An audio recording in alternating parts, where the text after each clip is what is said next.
पुढची बातमी नागपूरमधून। नागपूरमध्ये आज सुद्धा गॅस एजन्सीच्या बाहेर नागरिकांच्या रांगा दिसतात।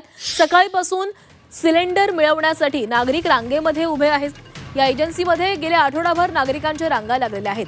प्रशासन सिलेंडरचा मुबलक साठा असल्याचा दावा करत असलं तरी प्रत्यक्षात एजन्सी बाहेर नागरिकांच्या रांगा लागत असल्याचं चित्र आहे। नागरिकांच्या रांगांच्या पार्श्वभूमीवर पोलिसांकडून एजन्सी बाहेर होमगार्ड जवान तैनात करण्यात आले।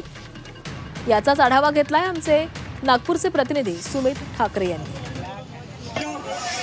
शहरात एलपीजी गॅस सिलेंडरचा तुटवडा निर्माण असल्याची चर्चा असताना सध्या आपण नागपुरातील एलपीजी गॅस सिलेंडरच्या एका गॅस गोडाऊन समोर आहोत आणि या ठिकाणी आपण जर पाहिलं तर अनेक नागरिकांची रांग पाहायला मिळत आहे। तर नागरिक सिलेंडर मिळवण्यासाठी एजन्सी समोर रांगेत उभे असल्याचे चित्र दिसून येत आहे। तर मागील आठवडाभरापासून या एजन्सी बाहेर दररोज नागरिकांची गर्दी होत असून सिलेंडर मिळवण्यासाठी नागरिक तासनतास प्रतीक्षा करावी लागत आहे। प्रशासनाकडून शहरात एलपीजी गॅस सिलेंडरच्या मुबलक साठा असल्याचा दावा केला जात असला तरी प्रत्यक्षात मात्र एजन्सी समोर लागणाऱ्या रांगेमुळे वेगळेच वास्तव निर्माण होत आहे। तर दरम्यान नागरिकांची वाढती गर्दी लक्षात घेता कायदा व सुव्यवस्था अबाधित राखण्यासाठी पोलिसांकडून एजन्सी बाहेर होमगार्ड जवान तैनात करण्यात आले आहेत। तरी नागरिक मात्र सिलेंडर मिळेल की नाही याबाबत अजूनही अनिश्चित असल्याचं पाहायला मिळत आहे।